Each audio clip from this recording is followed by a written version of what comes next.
the Newsphere podcast. Money is just like the store of human energy, the abstraction of it. Yeah.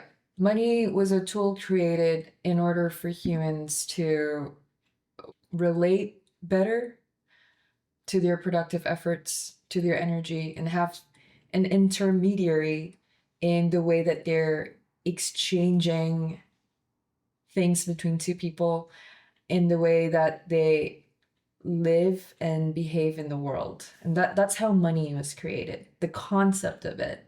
Well, no, actually, that's not how money was created. That's how the rudimentary form of money was created. Money was created ultimately when they found the most efficient way to do that, encapsulation of energy storage, right? And that's when they found gold and silver. That's when real money was created. Hi, everyone, and welcome to the first ever episode of the Newsphere podcast. In this podcast, we're going to talk about anything under the sun, from economics to politics to science and tech. We're going to cover it all. It's basically a chance for LV and I to talk about the things we're interested in, and to put things under a microscopic and macroscopic lens, approach them with curiosity and vigor, and try to reassess the things we think we know. Tonight, we're going to be delving into a really important subject matter, something that Louis has been obsessed about almost all his life. It's the topic of sound money and the nature of money and why it exists at all.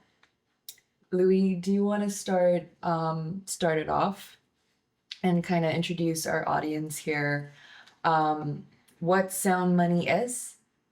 Absolutely. Thanks for the intro, Joanna. So, when we think about money, people tend to think, okay, it's the bill in my wallet, right? And there's a point of view I share, and many others like me share, which is that money, that dollar bill in your pocket, is actually currency. It doesn't have the properties of money. And so when people talk about what sound money is, they talk about money that has slightly different properties. So money, or sound money, and currencies share the following properties. They are easily divisible. They are durable. They are portable. And they are fungible, which means that, one is like another. And hard money, or sound money, the difference from currency is that it is also a store of value. So it preserves its value over time. Now, why is this important in this day and age? Because that paper bill in your pocket, as they increase the supply or inflate the supply of those paper bills by printing more of them, it doesn't store its value over time. Whereas harder or sounder money, like gold, like silver, potentially certain kinds of cryptocurrencies, yet to see, they retain their value over time. And by value, we mean their purchasing power. Can you buy the same thing you could 100 years ago with the same amount of units of that thing?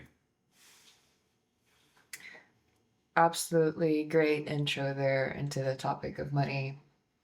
I love it. The differences between currency and sound money representatives, which we have in the form of precious metals. And you touch on that precious metals term, and I really want to expand on this, because sometimes people think, well, why not barrels of oil? Why not bushels of wheat? Well, then again, back to those fundamental properties of what makes money money. Oil expires after 6 months, so it's not durable. It's not portable to carry barrels of oil around, right? Yeah, so you can't really exactly. trade it. Like, I can't really come up to you and say, hey, I like your car. Here's 4 barrels of oil that I just happen to have in my basement. Can we trade? Exactly. And that's why it's always going to be a commodity, not money itself. That's an interesting point. Like, in some ways, don't some governments try to treat metals like they're commodities? It depends, but there is a global, or at least a national movement in the US at the state by state level to make sure that money, aka gold and silver, are not treated like commodities. And the way you do that is by, of course, making the exchange of those things or the holding of those things not subject to certain kinds of taxes. And those are the types of policies that will enable more sound money in the system. Okay, very cool. So I really want to touch on the subject of, the global debt system and how much debt the US currently has. It's crossed the ceiling multiple times. And what are your thoughts on this whole situation that the US has gotten itself in? How did we get here? How did it get this bad? So it all starts with the end of what was called Bretton Woods, which in many ways removed the gold backing of the US dollar wholesale. And from then on, it just gave the government more and more license to print money. And really, this goes all the way back to the Federal Reserve Act of 1913 in the US, where all of a sudden this private institution could start issuing currency. Now, technically the Treasury issues currency, but some technicalities there. What's since happened is we've gone from a regimen where governments have had some constraints over how much they could print or how much currency they could issue to one where now, in times of crisis, they can print more and more money. And in the last 30 or so years, we've had a number of crises where every time we seem to have to take out a bigger bazooka of money to calm the system down, prevent recessions, prevent depressions. But each of those times we're actually adding inflation to the system, meaning we're inflating the money supply, which eventually makes its way through the system and actually inflates prices. But the original sin is inflation of the money supply. And that was all hunky-dory when interest rates were low. But naturally, at some point, the inflation genie is out of the bottle and you start to have issues with prices. And of course, the Federal Reserve, which has a mandate to keep inflation low, at least price inflation, starts to raise interest rates to counter that. And now the reason why the US has this huge debt problem that seems to have no solution, or very difficult ones, is because the interest rate to calm inflation is so high that the US also has to pay a ridiculous amount in interest payments to service its current debt, to the point where now the interest payments will eclipse or have already eclipsed the amount the US spends on defense every year. And this is going to get worse. That's insane. Do you hear that? The total interest rate payments that the US has to service its debt is larger than the total spending, the total defense and military spending that the country has. That's huge. That's so much, that's such an unproductive use of cash and money, if you think about it. And, to be honest, I don't really have a problem with government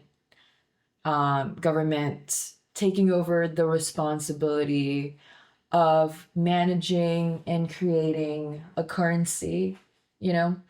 I think there is value and there is utility in having an abstraction over money that people trust and could use for exchange and barter and business.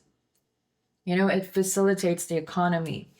The problem is when we put too much trust in the government and they suddenly wield all the power in surrounding the use, the appropriations and misappropriations of that trust in the way that they're handling the currency supply and currency regulations, right? So, for example, back in the days, when the US was still forming and was a baby, people actually traded in gold and silver and precious metals. And so, things were very honest and very truthful in some ways. Basically, whatever you pay for, you get. And then, in comes the government, and that's when they start to create abstractions like, okay, instead of trading with gold, why don't you keep your gold and then here's a paper receipt instead, right? And then people start trading with those paper receipts, start using them. They're basically now currency. And then when the US was formed and they got into wars,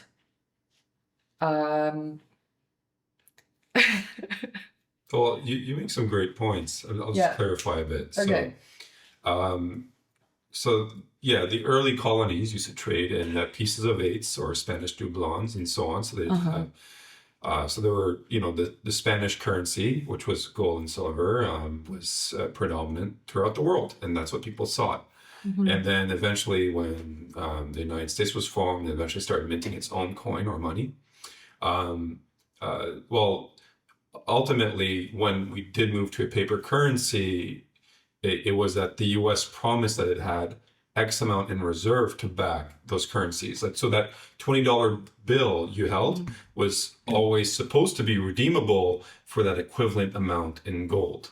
Yeah. And that's why I mentioned earlier the end of Bretton Woods and all those. It was a crisis, quite some time ago where the U.S. was exposed, or at least there were serious questions as to whether it actually had the gold backing for its Federal Reserve notes. And that's what a Federal Reserve note is. It's just a note, which back then indicated that, hey, it's essentially an IOU for a certain amount of gold, but now it's become an IOU for nothing. I mean, it's backed again by the full faith and credit of the U.S. government. I forget if that's the exact term, but you're really backing on the U.S. economy, and that's also something as well. Yeah, and trying to drive my point here is that the U.S. government or governments in general across the world, they all have interest, right? And it's in the interest of the government to support whatever activities, infrastructure, defense needs that they have. And when countries go to war, they have to pay for it with something. And what they end up doing is using the trust that the people put into the monetary system, financial system, abusing that, and then printing lots of currency in order to finance these endeavors. And that's what we typically see in the way that governments manage their their monetary policy. Exactly. Expansionary policies, whether it's for a greater welfare state or a greater military, are usually prime reasons why governments want to have less guardrails on how much currency they can issue. And that's naturally a symptom of a monetary system that's not backed by sound money. Yeah. You basically give government the permission to do these things, and naturally governments around the world do bloat. It's a natural process that happens over time. Humans tend to want to spend beyond their means, like way, way, way beyond their means. So maybe we should crystallize this point. Individual level as well as like on the level of entire systems. Absolutely. Just picture a credit card. You're spending too much on the credit card. Now your interest payments are too high. There's no way you can pay off that credit card. It's eating into your personal budget to pay the interest fees. That's just exactly what's going on, to put it down simply. Absolutely. That's such a good point to make. I was going to say this other thing, but you can. I can take us in another direction if you want. It was a good point. Okay. It was about, we were talking about money and spending. Oh, yeah. Okay. So, and that's unfortunately, one of the things that this displeases me or bothers me on an individual level when I think about my participation in the system that we live in, which is that, governments have the power to create a financial system that doesn't reflect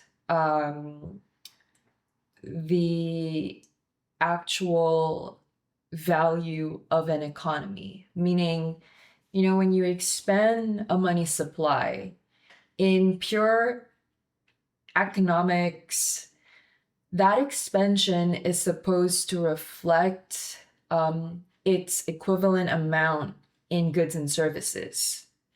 But in this case, it doesn't. And so we're just printing a lot of money, thinking that there's going to be a lot of value in the markets that we interact with. But in fact, the money supply is representative of nothing. It's representative of bloat and deceit. And that's something that bothers me. Maybe, but you could argue actually that while these systems are not sustainable in the long run, they do spur innovation, they do spur certain risk-taking behaviors that are good for the economy. So while not sustainable, they could actually lead to good things because when you have, let's say, low interest rates throughout a system, well, that allows entrepreneurs to take out loans at cheap interest rates, innovate more. It allows new investments in infrastructure projects that otherwise wouldn't happen. It allows R&D led by government programs that otherwise wouldn't happen. So you could argue there are benefits. While, it might not be sustainable in the long run, maybe some of the great things we enjoy in our lives today would not have been possible without a looser monetary policy. So I would say there's a bit of nuance there we should account for. All inflationary things and all good things that are built on a house of cards eventually comes crumbling down. And so what I like to think about is look at all the bubbles we've created, they're gonna burst one day. So they will burst. Yes. Yeah. Yes, absolutely. Yeah. So that, in some ways, like inflationary money supplies create bubbles, like the crypto bubble, the .com burst bubble, and the software. True, but then would we have Amazon without the .com bubble? Would we have eBay without the .com bubble? Well, you could argue it would be harder for them to go public, harder for them to fund a business that was losing money for a decade. So, yeah, this is just a very interesting point. Is a sound money system encourages responsibility, productive investments that yield something of value, but they also do create lower risk environments, right? So that's just one thing I want to give credit to. We might not have studied this enough to know, but maybe some of the things we love today are a product of this looser monetary system. Anyways, I'm not advocating for a looser monetary system. I'm just saying, I can see the other side. Yeah. Right. And we should acknowledge our. That's true. We're not advocating for a looser monetary system. In fact, we're here today to talk about the importance of sound money because it is the policies of this looser system that's kind of affecting the economies we live in today, and hence the just overall life enjoyment. I don't know what you call it. Quality of life. Quality of life that people are experiencing. But let me touch on this, Joanna. There's a grave injustice when you don't have a sound money system, right? Because naturally what tends to happen is you have asset inflation, right? And assets are typically held by the landed elite or the aristocrats of the societies we're in, or those who just had pre-existing assets, whether it's homes, farmland, whether it's other forms of real estate, whether it's gold and silver itself, whether it's machinery, so these assets accrue value over time because you have inflation, right? And the laborers, the working poor, the working middle class are the ones who really do suffer in these cases because the value of their labor depreciates over time relative to the other assets that are increasing in value. So you could argue that the non-working poor benefit from these systems because oftentimes in these systems welfare programs expand because it's politically expedient to do so, and the printing press allows them to expand the welfare system. So the non-working poor benefit, but again, the middle class gets squeezed and squeezed and squeezed by such policies in the long term. And maybe this is why we always harken back to the old days of like, hey, when things were more balanced, when CEO pay was closer relative to the average worker pay, like maybe all these things are related. I'm not arguing it is, but we can see that point of view as well. Absolutely, I agree. Yeah. So, but that is some of the injustice people feel, right? And this could heal the system. It could heal these injustices to return to more of a sound money system. Now, there is something that's really interesting to talk about, which is, are we going to return to a sound money system or not? What is in the cards? Now, I want to set the stage here that the U.S. has really benefited from being the reserve currency provider for the world. The U.S. dollar is underpinned by this transfer system called SWIFT for settling all kinds of contracts and trade, whether it's oil or so on. And being cut off from SWIFT, for example, could mean that you're cut off from the global financial system, and therefore it allows the U.S. to throw its weight around. In many ways, the aircraft carriers the U.S. has out there help protect its monetary supremacy. So what happens when that's challenged, like it is today, by China, Russia, Brazil, India, potentially Saudi, a bunch of other countries, the so-called BRICS. BRICS would be Brazil, Russia, India, China, South Africa, to be specific, but there's a lot of participants kind of coming around the edges, like more and more joining. Exactly. Turkey, Saudi, kind of considering it seems. So all of a sudden you have a real challenge to the US dollar hegemony.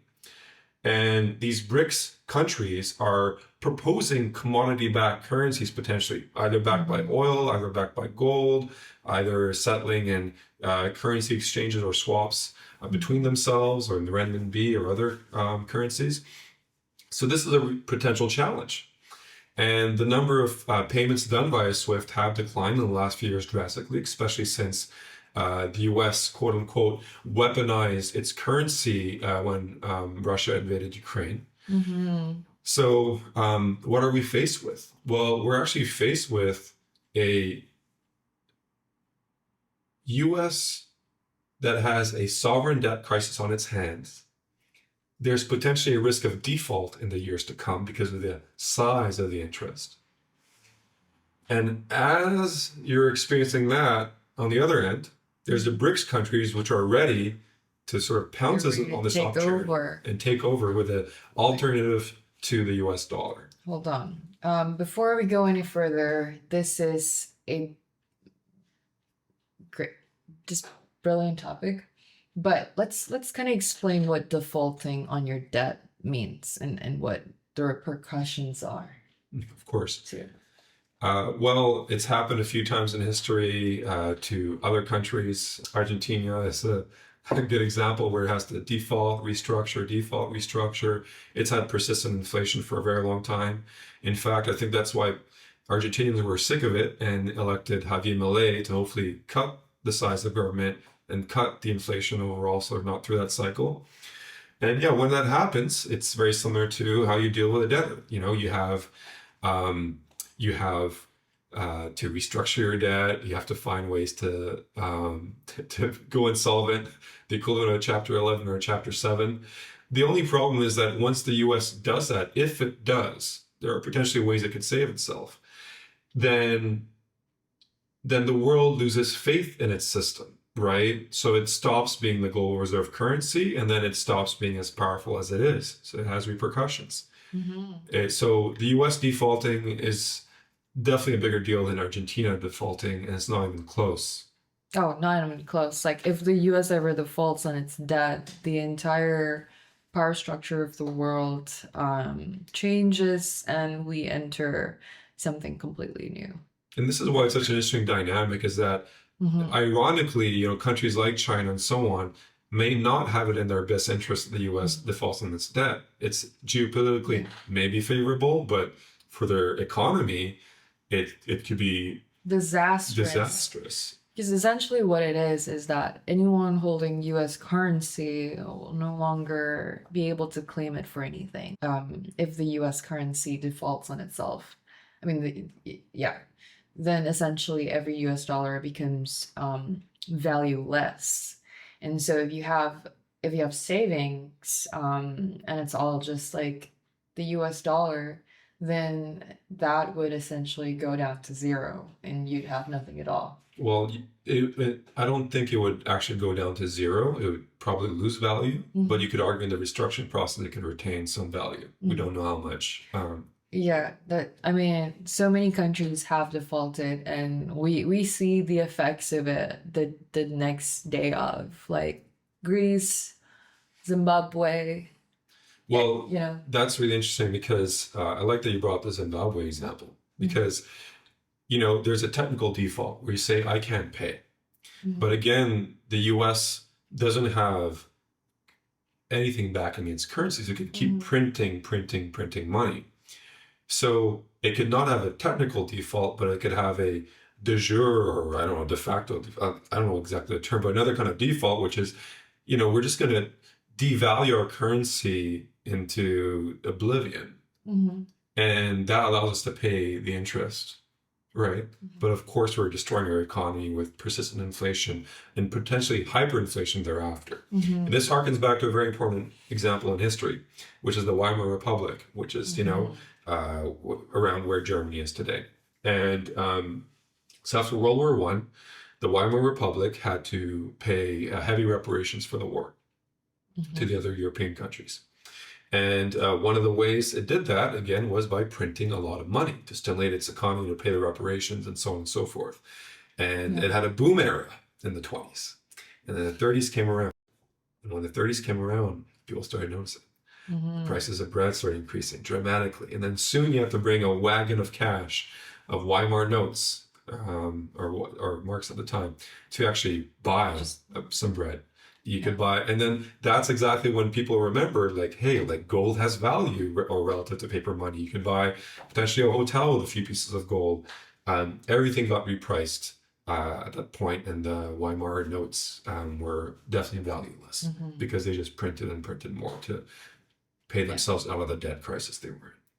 Seems like the key takeaway lesson here is that throughout turbulence and financial uncertainty in the markets, one thing is for certain, that gold and silver holds its value, and so it becomes a really good hedge against economic and financial crisis, which is also the thing that ties in really nicely with the idea of BRICS being a strong contender in the global financial market. These countries that are now taking part in developing BRICS, they're really putting in a lot of effort into hoarding and storing as much commodities, precious metals as they can get their hands on.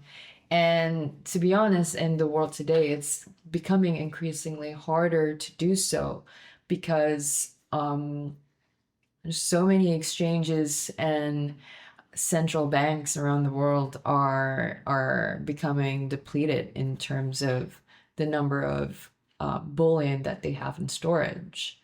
And the thing with bullion, precious metals, it's not something that is abundant in resource. It has a really high stock to flow ratio, which means that it's incredibly hard to resupply the current stock that's in here in the world. And so I think for gold, it's somewhere around 60 years to mine the total supply of available gold that we have today.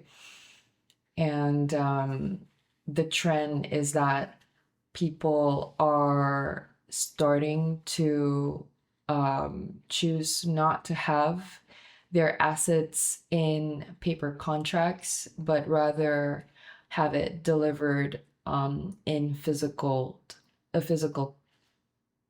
metals instead. It's a very salient point. Yeah, there's some unique properties with gold, silver a little less so, that make it money, you know. And you mentioned the stock to flow ratio. You know, even in the gold rush, we had very little inflation when there was much more gold in the system. It's very predictable how much gold is mined every year.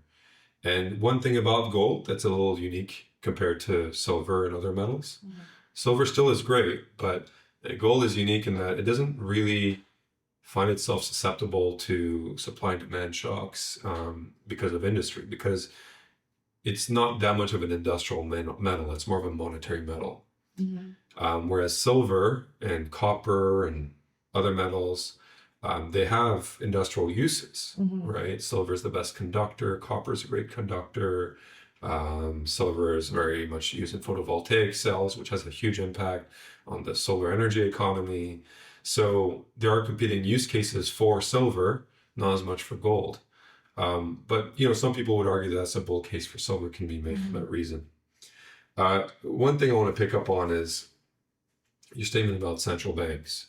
Now, it seems that there's central banks in the West that are depleting their gold reserves, but that's not very much the case in the East or in China or Russia.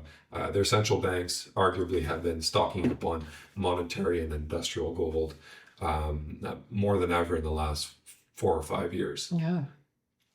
And that's a really just a cautionary sign, I feel like, into just the global trends with how money is being viewed, right? And financial systems are being viewed.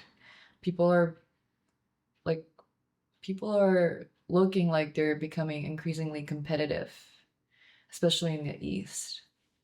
And I really don't think that it's an easy fight for the US to back out of. You know, it's gonna take a concerted effort for the US to begin its restabilization journey. Absolutely. What do you think? Yeah, it might take some time. Yeah. But it's possible. We'll see. And you think that one of the ways the US could revert, you know, kind of put itself on a better spot is for it to adopt a Salmani system, right? Maybe not directly. Not directly. But there's been some argument, hey, potentially you could start issuing treasury bonds that are gold-backed. I think this is proposed by Judy Shelton, who might be advising the current administration. I'm not sure, but there is some opportunity there. There's a small window. But we'll see whether it's possible to fix it. It might have to be more incremental. Joanna, I think it would be helpful to inform the audience on exactly how they could hedge their bets on a personal level. Like what is bullion? people. Let's start with that. What is bullion? It's a term we've been using. Bullion is rare metals, so in physical form. Exactly. So investment grade in many ways. So you could just imagine like a coin, a bar, gold. It's minted metal. Exactly. So yeah, pure metal that's been mined, it's processed, the purity is discerned, and then you mint them into bars, into coins that are in proper denominations, you know, not in fractions, and it's easily verified and traded. Yeah. And you could, this fractional is available in the, also I would add, it's a bit different than, let's say, trading gold and silver shares like SLV or whatnot, because there's an argument to be made that you should hold your physical silver and gold because there is there's much less in the system. The amount of gold and silver that is being held in the form of paper contracts severely outweighs the actual number of physical gold and silver that's available in the world. And if everyone decides to say, hey, we want physical delivery for our paper contracts, then it's essentially going to be a run on The bank. the bank, The bullion banks. bullion banks, and bullion exchanges across the world. It would be. Yeah. The ratio is kind of crazy. It might be something like, 100 plus to 300 plus ounces of either of those metals. I forget which one respectively, but for every ounce crazy amount. physically held. Yeah. And so I just, unless you're a trader, I don't see any utility. Okay, well, there's some utility. I think people are very wary about storing physical gold in their homes just because security is an issue.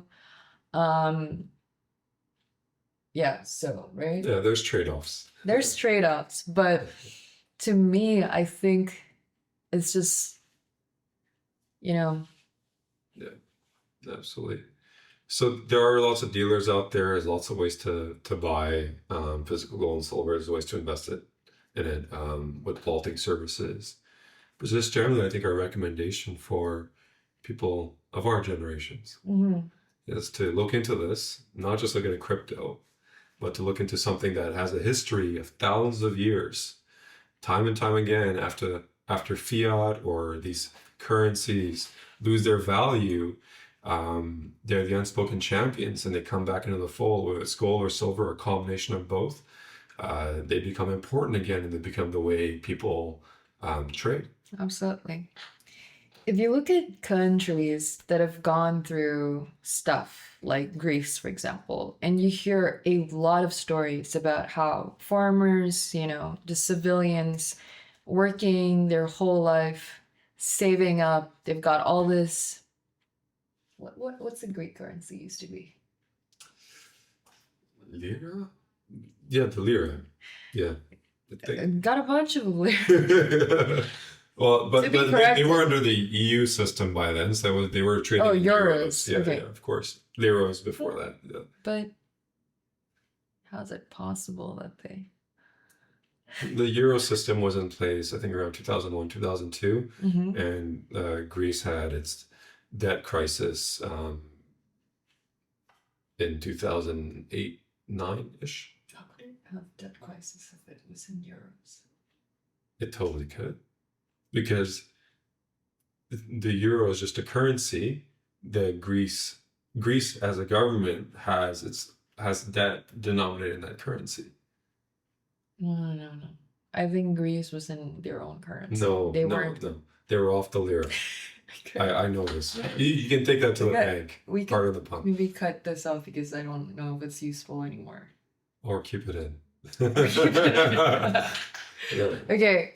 Well, I'm just trying to make the case that if they would have just thought to kind of diversify their savings, store part of it in gold, some in silver, then no matter what your country gets into, you can be sure that you're protected. You have your assets, you could take your assets, go to a different country and start all over. You wouldn't be left unprotected, broke, penniless, and starving. Caveat, this is not investment advice, but yes. Yeah, talk to your financial advisor. Please, yeah. Yes. Great. So let's recap. So I would want to drive a few things home. There's a difference between currency, which is the dollar bills in your pocket, and money, Yes. which we now refer to as sound money. It used to just be money. Gold and silver are money because of the various properties they have. Money is just like the store of human energy, the abstraction of it. Yeah.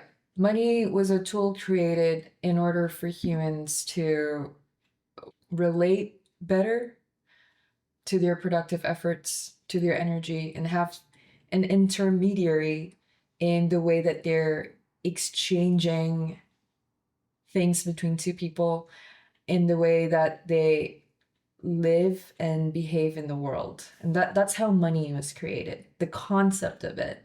Well, no, actually, that's not how money was created. That's how the rudimentary form of money was created. Money was created ultimately when they found the most efficient way to do that, encapsulation of energy storage, right? And that's when they found gold and silver.